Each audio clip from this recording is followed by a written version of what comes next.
Uh, do you want me to wait for another 30 seconds? See, people are just joining. Sure. So Okay. we can wait for another 30 seconds. Yeah.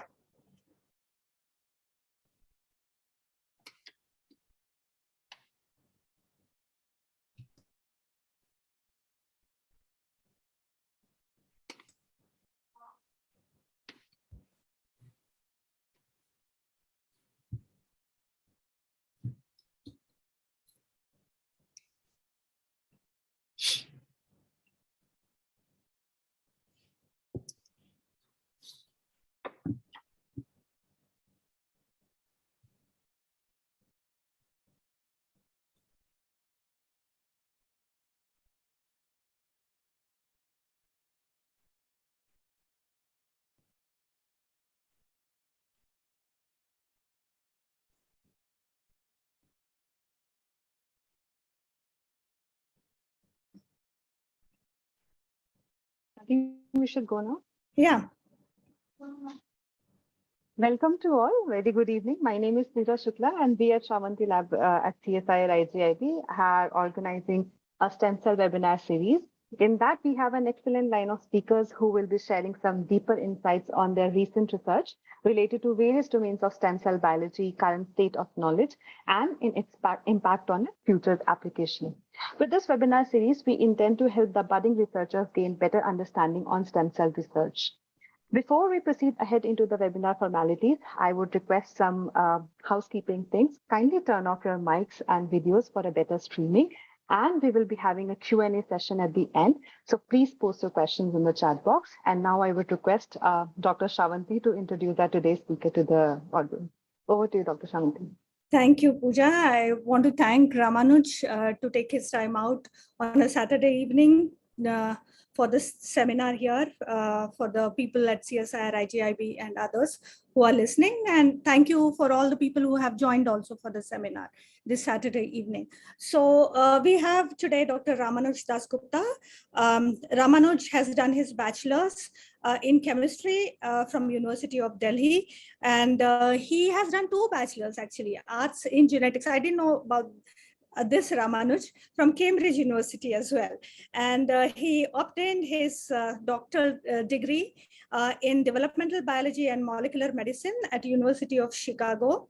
Thereafter, Ramanuj moved to Harvard Medical School, Boston for his postdoctoral studies, where he studied novel regulators of cell signaling and RNAi technology.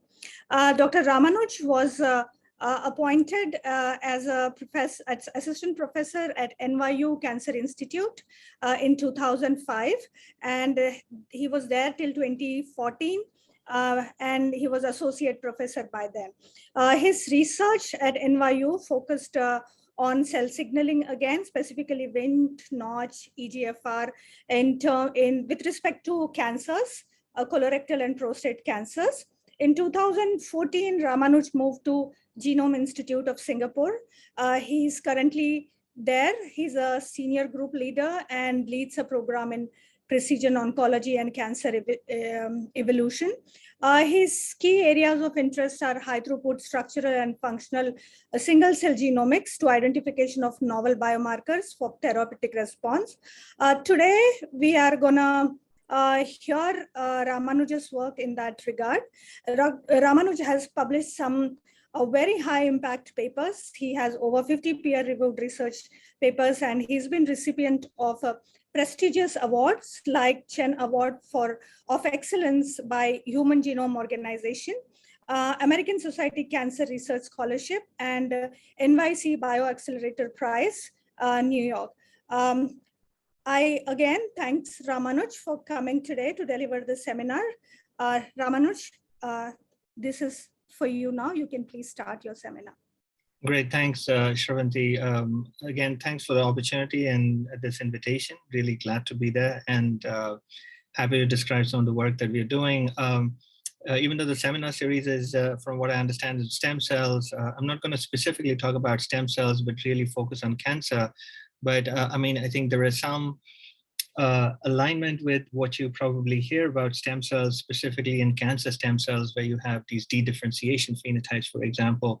But fundamentally, this talk is going to focus on how even the non-tumor cells, in terms of stromal cells and some of the immune cells, can also kind of either de-differentiate or go back in time and become more fetal-like. And hence the title of this talk, The Fetal Echoes in HCC, which is Human Hepatocellular Carcinomas in the Tumor Microenvironment.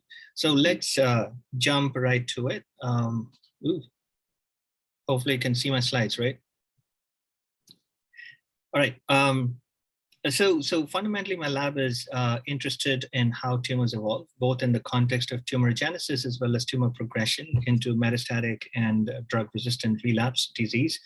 And generally, the approach that we've been using is to map trajectories, spatio-temporal trajectories of tumor evolution at the resolution of single cells. And the hope is that we can identify novel predictive biomarkers as well as therapeutic targets, and this will help enable future evidence-based treatment strategies in the clinic. So if you look at most of the literature in tumor evolution, most of it is tumor cell type intrinsic, but now we know that tumors do not necessarily evolve in isolation, but they evolve in the context of its microenvironment.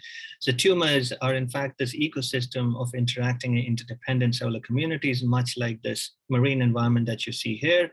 You have different species with different selective fitnesses, and which then help them adapt to an ever-changing ecosystem. And then you, of course, within that, you have this inheritance of rare traits, or if they don't have it, then they can exhibit plasticity or adaptation, and that could be epigenetic or transcriptomic plasticity, which then allows the species to survive. And one important thing is survival of one often depends on interactions with other species, right? Again, very similar to this marine ecosystem. So similarly, what you're looking at here is basically a tumor. So you have the tumor cell, and in terms of selection pressures, of course, there are a variety of different selection pressures. For example, how a patient or how a tumor would respond to drugs or during metastasis. And much of it is basically dictated by its microenvironment. So tumor-associated stromal cells, endothelial cells, cancer-associated fibroblasts, for example, as well as the entire gamut of immune cells, macrophages, lymphocytes, etc. So fundamentally, what we are interested in is then defining this complexity of the tumor microenvironment. We want to identify the composition of these different cell types, their lineage, so where they're coming from and where they go upon exertions of a selective pressure, what kind of gene regulatory networks that are activating these specific transcriptomic states, what are the special biological functions of these cells, and how is that determined by cell-cell interactions. And as you can imagine, the consequences of these kind of studies, of course, really important in understanding therapy response, and more recently in immunotherapy response, which is in fact much about modulating the tumor microenvironment, right? So you have these checkpoint inhibitors that could enhance T cell functions, they could disrupt checkpoints, inhibit MDSCs, deplete regulatory immunosuppressive Tregs, and then also engage the innate immune system. So along this line of thought, we've been really interested now more recently to understand how do tumors evolve in the context of their ecosystem, right, both in time and space under distinct selection pressures. So the story that I'm going to talk to you about was recently published, but fundamentally what we wanted to try to address is heterogeneity in liver cancer, which some of you might know, it's highly heterogeneous genetically, but as well as transtomically. And we wanted to understand how this heterogeneity co-evolves with its ecosystem. And so what we performed here was a multi-sector single cell analysis of HCC. So we have basically the resected tumors, which can be sected into the tumor periphery as well as the tumor core. Let me see if I can get the pointer. There. So tumor core as well as the tumor margins. And then about 2.5 centimeters from the tumor margins, we also take the tumor associated normal. And then we took these samples and performed single cell RNA-seq using the 10x Chromium platform. And from here on, every slide that you see with different UMAPs, which I'm sure you're aware of in different single cell papers, you'll find the color codes as tumor core in red, the periphery in purple, and adjacent in yellow. All right. So this is, your obligatory UMAP in many of the single cell papers that you would see. For those of you who are new to this, basically each dot represents a single cell, and these clusters basically represent cells or clusters of cells that share a transcriptomic space in this dimensionality reduction map. You could think of it like a PCA. And so obviously then cells within a given cluster would be a similar cell type because they share a transcriptomic space. And what you can see here, that we can then identify distinct differential expressed genes and marker genes.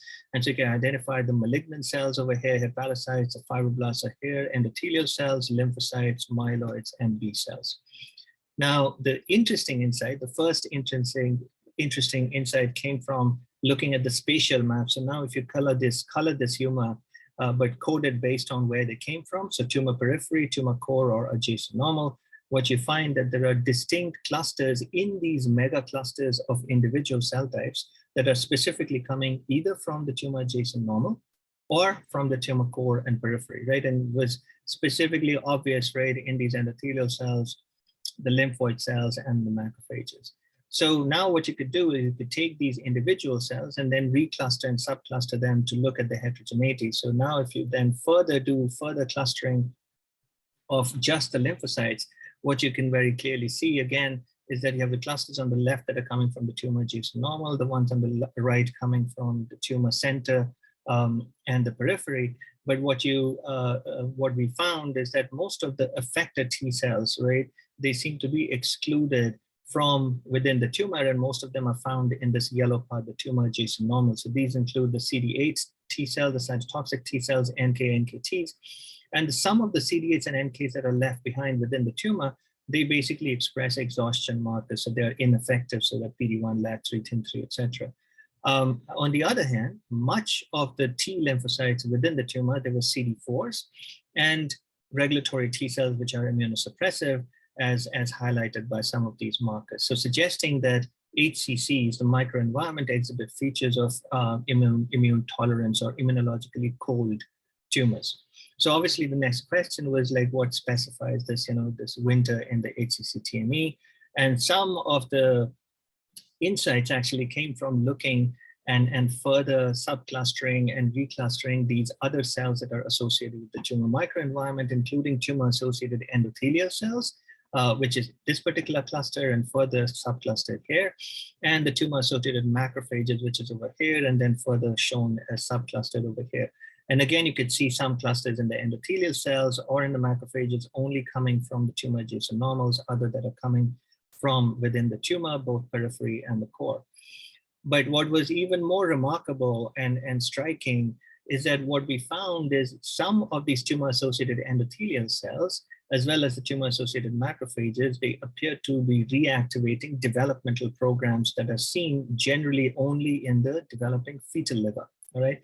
And the way we found it is that we found these specific markers such as PLVAP, which is a plasma lemma vesicle associated protein. It is generally associated with neoangiogenesis and capillogenesis. They are more dedifferentiated endothelial cells, exhibit branching morphogenesis. They increase porosity of endothelial cells, so generally leaky vessels that you would see in fetal development, but now we see it in the tumor. And what's quite striking is that, in fact, it's been published earlier that these PLVAP positive endothelial cells are in fact found in the mouse fetal liver, so it seems to be conserved, right? And they appear to be regulating the seeding of tissue resident macrophages that are embryonically seeded during fetal liver development. And so this was curious, and in the light of what we found is that, of course, we found several different tumor-associated macrophage clusters. If you see here, there were 3 different clusters, so red one, brown one, and the bottom 2 be clusters as one particular cluster. So this is the TAM1 cluster, TAM2, and TAM3. Amongst the TAM1 cluster, we found these very specific folate receptor 2 or folate receptor beta positive TAMs, which also exhibit telltale signatures of anti-inflammatory, immunosuppressive, and tissue remodeling macrophages such as CD163 and MRC1, which is CD206. More interestingly, again, they also seem to be expressing markers of tissue resident macrophages, which are called the Kupffer cells in the liver. And this is one of those markers, LILRB5, and you can see that these are basically coming from the TAM1 clusters, which are FOLR2 positive, but as well as has high levels of, like I said, 163 and 206, suggesting that both these endothelial cells and macrophages are kind of going back in time and acquiring embryonic characteristics, so in some way de-differentiating into its past. But you know, you can't necessarily rely on just a few markers to call them fetal-like. So what we did is that we generated single cell data from human fetal liver, and then integrated the endothelial cells and the macrophages that we obtained from the human fetal liver with the tumor data. And what you're looking at over here is basically this integration of fetal liver with the tumor periphery, with the tumor as well as adjacent normal in yellow. And what you find is that you find these shared clusters, such as in these endothelial cells as cluster 1, shared between or contributed from both the tumor in red as well as the fetal liver in purple, but they exist in the same transcriptomic state, suggesting that some of these tumor-associated endothelial cells are indeed in the same transcriptomic space as human fetal liver endothelial cells. And the same thing that we see with macrophages as well. And again, they express the same markers, FOLR2, LILRB5, 163, and 206, which then we further validated with a multiparametric flow cytometry panel for myeloid cells. And again, in the concatenated t-SNE plot from the FACS analysis, what you can see is that we find these tumor-associated macrophages in the fetal liver macrophages. Some of them exist in the same cluster, and these are the more fetal-like tumor-associated macrophages, which exhibit 163, 206, which is MRC1, as well as FOLR2. Again, validating this notion that some of these tumor-associated macrophages are reactivating these developmental programs. And a third way that we could validate it is simply by machine learning. So what you can do is use something called Garnett, which is a machine learning algorithm, and you can classify these different the different populations that you would see in single cells. In this case, TAM1, TAM2, TAM3, the 3 different TAM populations. And we could train it on the HCC data set, and then you can test it on different heterologous data sets, right? So this is just proof of concept. So training on HCC and testing on HCC itself. And you could see the TAM1s recognize TAM1s here. The TAM2s are the most similar in transcriptomic space to TAM2, and so on, right? But the interesting thing comes in when we now test it with the integrated data sets of HCC and human fetal liver. And you could see the TAM1 is very similar to, of course, itself, but also shows very high degree of similarity to human fetal liver macrophages. And what was even more striking is that they share the same transcriptomic space from the embryonically seeded mouse fetal liver macrophages. And for that, we use this MS4A Cree mouse, which is a fate mapper mouse. And in this case, you have this MS4A Cree, which is a monocyte driver of Cree. And if you have embryonically seeded macrophages, those are basically tomato negative, but the ones that are monocyte derived, so peripheral circulation and then reprogrammed, then those would be tomato positive. And you could see these TAM1 populations are most similar to the tomato negative embryonically seeded mouse macrophages, right? So it's suggesting that, you know, they have this conserved transcriptome across evolution. So then the question as well, what's the biological function of these fetal-like TAMs? And that has been talked about in earlier studies as well, but what we also found that they generally tend to be immunosuppressive. But what we found through inferred interaction assays that these TAM1 populations, they exhibit enhanced interactions with the immunosuppressive regulatory T cells. And most of the interactions that you see with CD4, CD8 NKs turn out to be immunosuppressive interactions, suggesting that these oncofetal TAMs could be basically generating an immune-tolerant microenvironment. So thinking back a bit, then we started thinking, okay, then what are the upstream processes, right? What determines this particular transcriptomic state?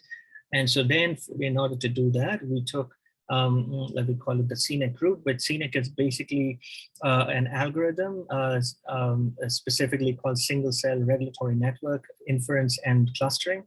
And in this case, you're basically clustering these single cells, not based on their transcriptomic space, but shared regulatory networks that are active in those cells. And what you do when we found these clusters, we found this particular clusters, which is shared between the TAM1 population, which is in red, and the fetal liver, which is in brown, as well as this green population, which is coming from the tomato negative embryonically seeded macrophages in the mouse, okay? So again, it seems that there are conserved regulons that are active that may be activating or determining this transcriptomic space from mouse to human liver, as well as in the tumors.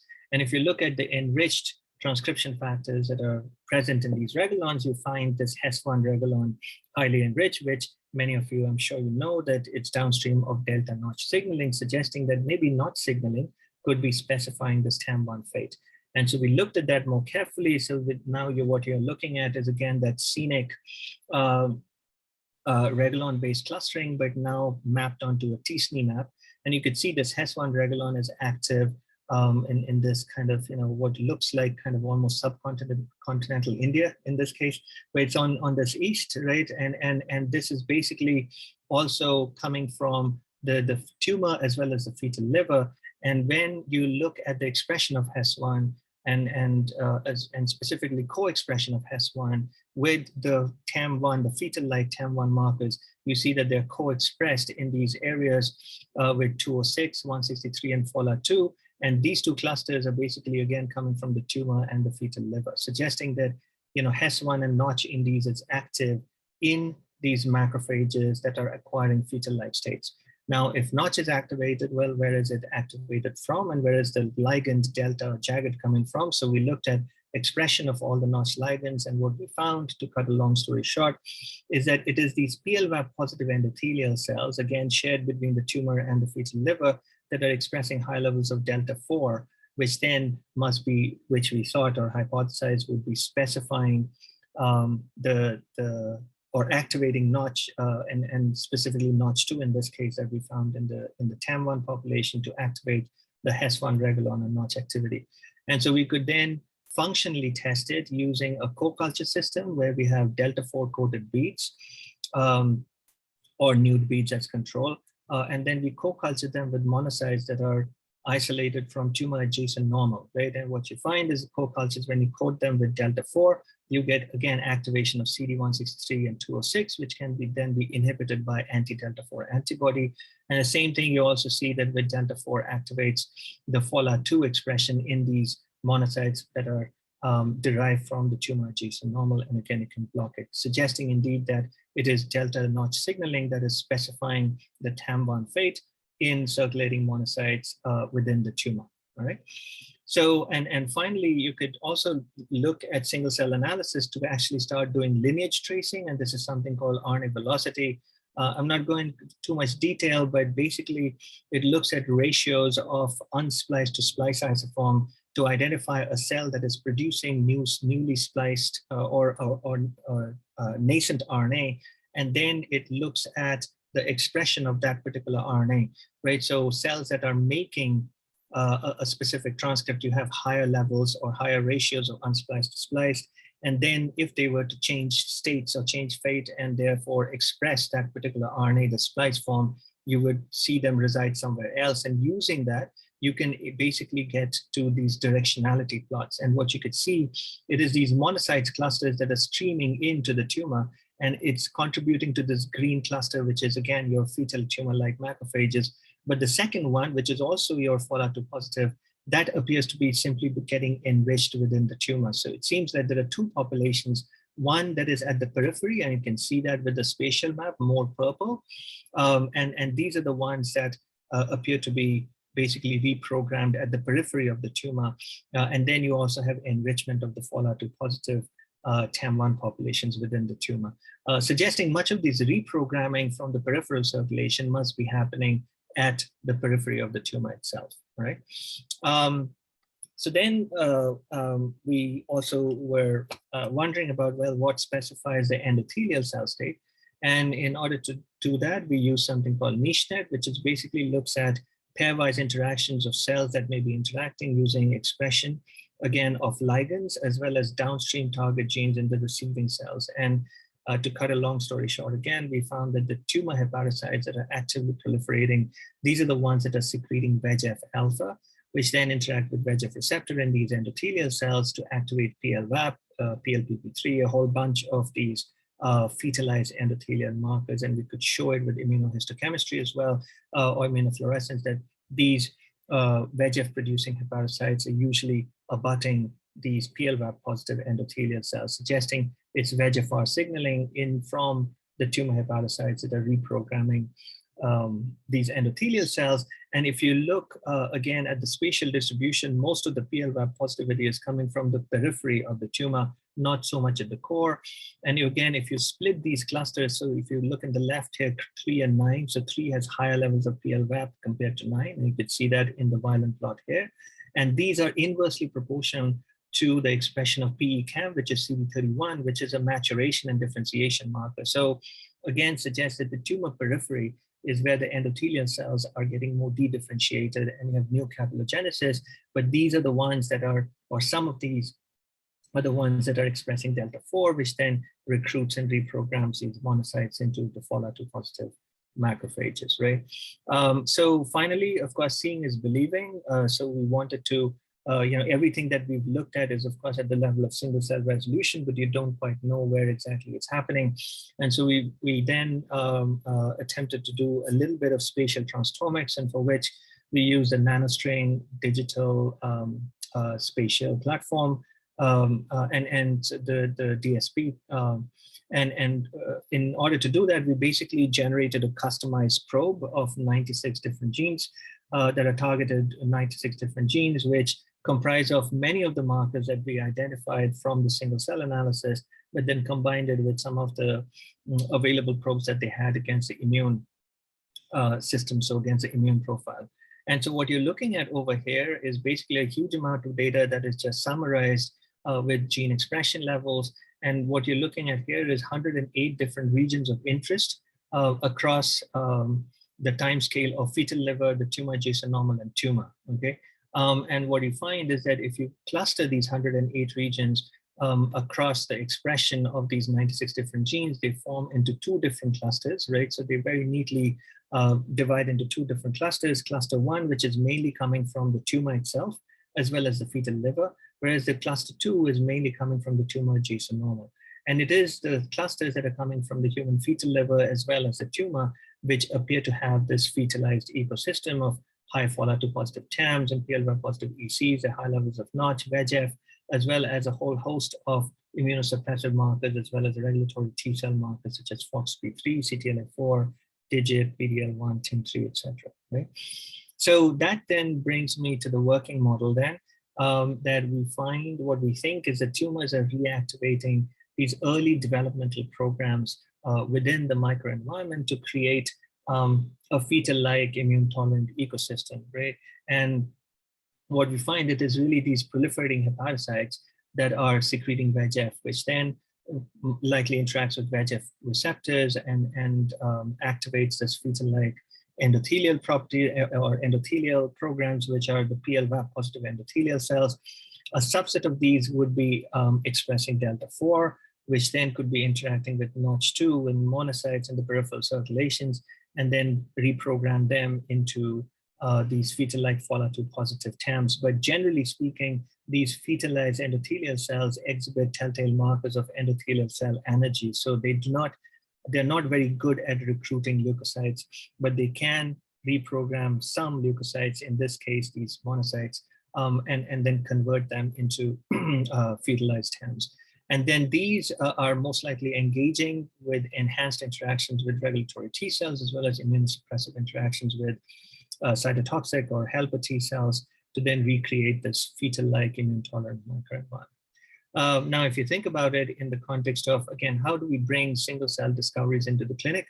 Well, now you could think about, like, in addition to just targeting a tumor cell, but you could start thinking of new opportunities of targeting or therapeutically targeting the microenvironment itself, right? So you could probably block this axis where if you block fetal-like or fetalization of endothelial cells or blocking VEGF, then maybe you won't get any of the downstream the downstream activation of fetalized TAMs and generating the immune-tolerant microenvironment, or maybe you could block Notch itself, right? Now, as we were thinking about it, well, this experiment was kind of done in the clinic, in fact, in patients And there are, over 600 to 800 immunotherapy, combinatorial immunotherapy trials that are going on worldwide. And what you're looking at is a particular clinical trial called Iron Brave 150, which came out a year ago. And it's a combination of atezo with bevacizumab. The atezo is anti-PD-L1, bevacizumab is your anti-VEGF, and in HCC. And what they found that this combination of atezo and bev, it gave patients a survival benefit compared to standard of care, which is sorafenib, which works in only 5 to 10% of the patients, right? So suggesting that this combination could work, but again, based on what we've identified, we think our work can explain or has a biological explanation for why this combination could work in terms of combining it with VEGF, right? However, fundamentally, like I said, going back to our interest of tumor evolution, well, we are interested in the questions of why and how, right? So why does a cancer need to go back to a fetalized state or dedifferentiation, for example, that you would be very familiar with cancer stem cells, of course, but in this case, this is happening to the tumor microenvironment. And one thing which is quite unique is that, in fact, people have studied this before, decades-old studies sometimes. In fact, there is this remarkable similarity between the fetal-maternal interface, right, the placenta and the fetal circulation, and the tumor microenvironment. And if you look at the macrophages, for example, in the placental fetal barrier, in fact, they express exactly the same markers that we found in these fetalized TAMs. And the other thing is that if you look at hallmarks of cancer and hallmarks of fetal development, as well as wound healing, perhaps they are in fact very, very similar. So you have immune modulation. There's a huge amount of growth that's happening right in the 9 months. There is a lot of tissue remodeling, invasion, extravasation, neocapillagenesis, and all of that needs to be happening in an immune suppressed state so that the fetus does not get rejected by the maternal immune system, right? And so in some ways, the tumors are going back in time and reactivating these developmental programs so that in the microenvironment, so that they basically can grow in plain sight and not get targeted by the body's own immune system. The question is, how does it happen, and as in the mechanisms, and how early? And this kind of goes back to certain theories that have been proposed almost 170 years ago. Rudolf Virchow was the first one to talk about this irritation theory, where he proposed that irritation is in fact an essential factor for neoplastic tissue proliferation. And then later studies actually, people looking at etiological factors, they did find, in fact, mechanical irritation is one of the key etiological factors of cancer. And now we understand it a lot better. And this was much more recent in the 1980s, when Harold Vorak talked about, well, tumors are basically wounds that never heal, right? Or cancer is a non-healing wound with pervasive plasticity, in the sense dedifferentiation, reprogramming, transdifferentiation, etc. So we started thinking about this, and if you look at etiologies of HCC, especially with liver cancer, right? In fact, it is in fact a progressive disease, so it doesn't happen overnight. Liver disease progression, there's a lot of liver damage. Usually, if you have cirrhosis, for example, you almost have a 50% chance of eventually progressing to HCC. So we started to think, like, is it possible that these signatures that we see in the so-called tumor microenvironment are in fact a signature of wound healing, right, and tissue regeneration, repair, and chronic non-healing wounds. And so at this point, we are kind of interested in going back and trying to see that whether these programs are activated much earlier as a wound healing response. And so in order to test that, we started looking. We did two different things. First, in a mouse model, we did acute damage, which is a partial hepatectomy. And you could see that when you do partial hepatectomy and wait for regeneration to occur, and that takes about 28 days, you see this marked upregulation of these fetal signatures that we've identified in humans. But of course, they come down as regeneration is complete in mouse. And even in these mice, we could see that it's basically, we've done this in fate mapper mouse as well. So it's these peripheral circulation monocytes, which are then reprogrammed now into these immune suppressive macrophages. And moreover, we also combined or integrated our single cell data with other published data on liver cirrhosis. And this is a paper from Ramachandran et al. From Neil Henderson's lab in liver cirrhosis. And what we find is that these Oncofetal endothelial cells as well as macrophages are in fact found much earlier in damaged liver. We've also looked at something I haven't had time to show in chronic hepatitis B.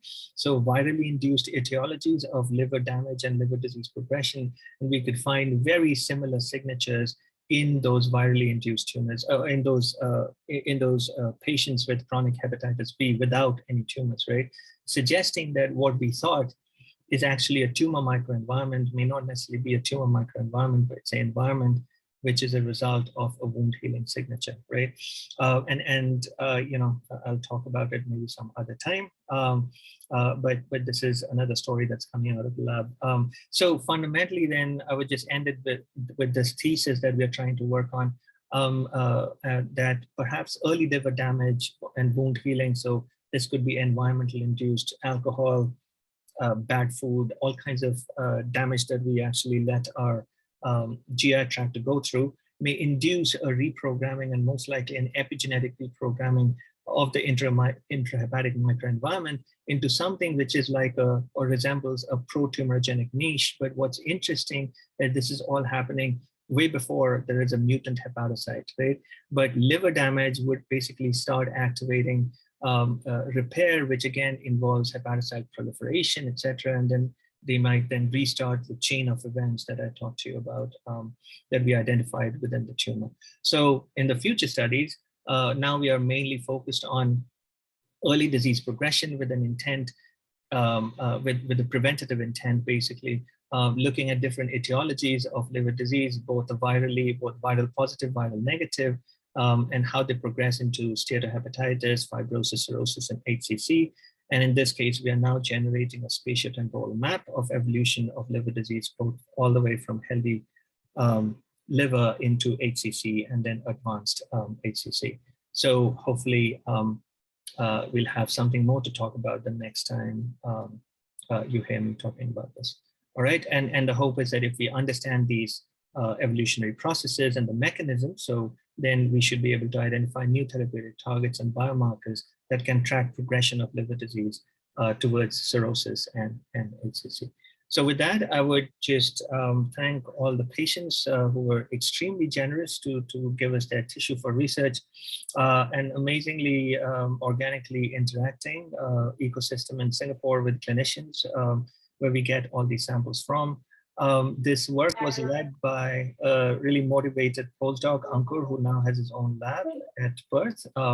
Narmada is working on chronic Hep B and HCC, and Shu is working on NPC.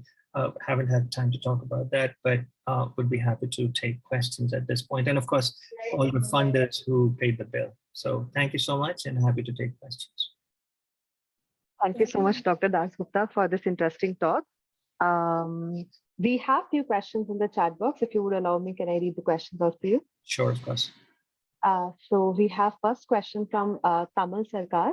He asks, can DLL staining be used as a biomarker for a more plastic tumor microenvironment? Yeah, I think that's a really good question. I would say I would make sure that the DLL is also PLVAP positive. So if you want to use it as a biomarker, the whole hope in terms of what we are trying to do now is to identify a set of biomarkers basically that then can be used to identify a more plastic endothelial cell or a microenvironment. So, you know, if even an HCC can be converted into something like in breast cancer, it's very commonly used, ER/PR positive, HER2 positive, negative, but there is no such thing basically for many other cancers, and that's the kind of spatial as well as transformic biomarkers that we're looking for. Yeah. I hope, Kamal, that answers your query. We have one more question. This is from Kriti. She says, if a damage triggers reprogramming in a tumor microenvironment, does it hold true for other cancers as well? For example, does breast cancer cells reprogram? And if they do, what triggers their reprogramming? Yeah, so we've been looking into this exact question, and I think, so I'm not very sure if we see this in breast cancer necessarily. So I would say if you look at most of the GI tract cancer going from, well, both ends of the GI tract spectrum, so going from oral cancers with tobacco and smoking related damage to lung, to gastric, liver, pancreas, colon, right? So anything that is associated with inflammation, right? So you have pancreatitis or colitis or IBD or hepatitis, right?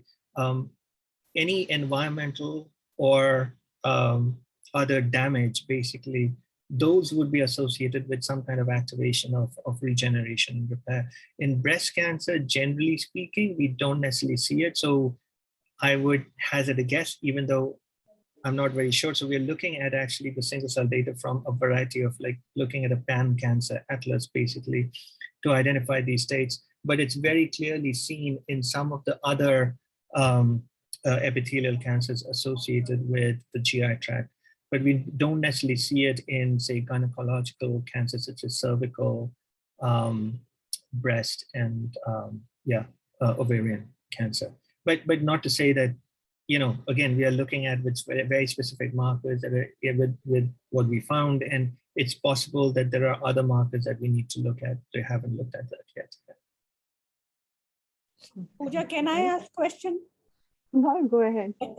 So, Ramanuj, I was just wondering, especially organ like liver, which is highly regenerative, does it have to do something with its inherent regenerative properties over anything else?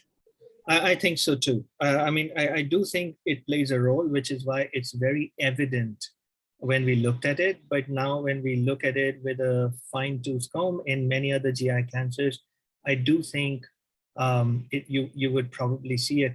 In fact, you know, so there was a paper recently, a few months ago, from Muz Hanifa, Sarah Tuckman, and Fiona Watt, and then they looked at skin, in fact, atopic dermatitis and psoriasis. And what they found is that, again, these are inflammatory disorders, and they found almost identical reactivation of developmental programs in AD and psoriatic skin as well.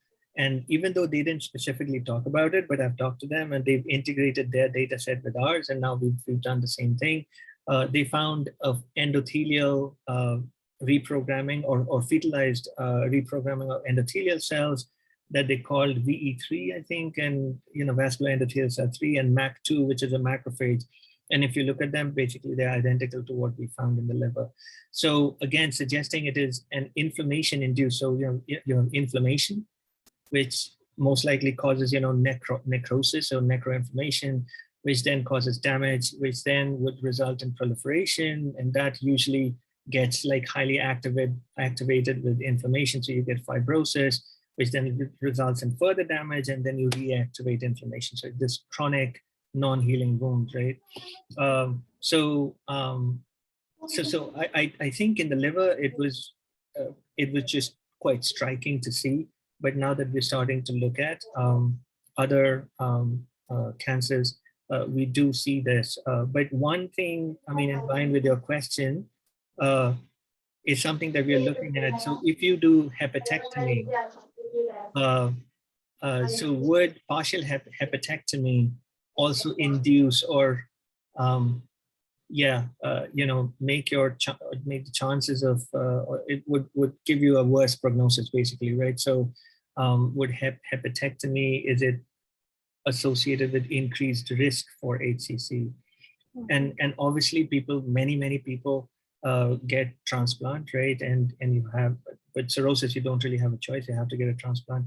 But it's not that all of them necessarily get cancer per se. But the thing is, if you have predisposition, so if you have other oncogenic hits already there, then it's possible, and we have some evidence with just mouse data and haven't had time to talk about, that even if you don't have tumors, but you have some oncogenic drivers, a wound healing, a partial hepatectomy basically reactivates those cells, and then it tends to kind of give rise to HCC. Even in a separate lobe altogether. So there are non-cell autonomous effects, right? Again, suggesting, you know, that there is field cancerization, right, of liver because of damage. And then it can activate HCC or oncogenesis in different areas itself. Okay. So it means the cells are seeded in another part of the lobe. Wow, okay. That's very So interesting. the microenvironment is really kind of, I think, your selection pressure, right? Yeah. That So is yeah, very interesting to don't know. eat McDonald's and don't drink too much. I find one to say this. Don't eat what? McDonald's, I said. Right? McDonald's, okay. We have few more questions, Dr. Dasgupta. We have question from Shaunak. He says, are there any common gene signatures of oncofetal factors that are re-expressed between different cancers, or they are unique to the organ system and cancer? So, I mean, early days to tell. We do find some signatures that are very similar. But we also, I mean, I also think that you would find there are certain signatures that would be unique to the tissue type or the organ type. But if you look at, say, PLY positive endothelial cells, for example, right, it's basically associated with dedifferentiation of endothelial cells and new capillogenesis. So you'll find it in multiple tissues. That's not very specific to tissues. It just basically what it's doing is changing leakiness and increasing porosity so that you can, you know, well, I mean, there are other hypotheses. So in terms of, you know, why bevacizumab with atezo works well, there is some evidence in the literature to believe that when you block VEGF, they basically redifferentiate into more mature endothelial cells. And instead of these branched leaky vessel, you just get a solid pipe, right? Basically changing plumbing of the tumor itself. And so then it brings the immune cells much more accurately and to the site of the tumor. And in that, once they get there, you still need to activate them with anti-PD-1 checkpoint inhibitors. And that's why it's working better. But these are the questions that we are interested in and we'll try to tackle in the near future. Yeah. We have, we'll take one more question, and that will be the last question for the session. This is from Sundaram. He asks, can you find any biomarkers from your single cell data which can enable grading the stage of HCC and which in turn can be used as a diagnostics? Yeah, really good question, but exactly those would be the kind of biomarkers that we are talking about. But the hope is now that we are doing non-alcoholic fatty liver disease as well as alcohol-induced fatty liver disease to steatohepatitis to fibrosis, cirrhosis, HCC, we are hoping to find even earlier markers or other gene regulatory networks, you know, transcription factors perhaps, that are reactivating these fetal programs much early on, right? So that the hope is that we prevent cirrhosis, because once you get cirrhosis, I mean, it's really hard to do anything about it. You have to get a transplant, you know, your risks are very high. Not immediately, it can still take decades from cirrhosis to HCC, but your risk is very high. So the whole idea is that now that we are just looking at the longitudinal evolution, right, we are trying to get to this developmental origins of disease, and hope is that, you know, we'll identify much earlier biomarkers apart from the ones that we seem to have identified. But yeah, time will tell. We'll see.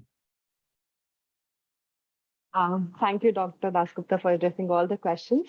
Sure. Before we conclude today's webinar, I just introduce our next speaker, which we will be having on 11th of June, Saturday. And we hope to see all of you again on this panel, on this webinar series. And now I'll request Dr. Shravanti to conclude today's webinar.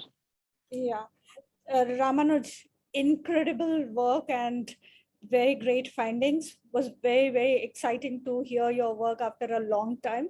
Personally, I enjoyed a lot, and seems like students or people who have joined also enjoyed a lot. We are really fortunate to have a good list of speakers who are presenting here in our seminar series, and I hope many more people will participate to learn about the latest work is going on, what is going on in the areas of stem cells and cancer biology. I really thank you, Ramanuj, for taking your time, and Thank you. And wish to see you sometime soon. Yes, absolutely. When you're in India, ping me. I'll be. We can meet in Delhi or anywhere else. Absolutely. Yeah. Thank you so much for having me. It was really a pleasure. Okay. Take care. Thank you. Bye-bye. Thank Have you. a good night. Yeah. Good night. Thanks, everyone, for joining in.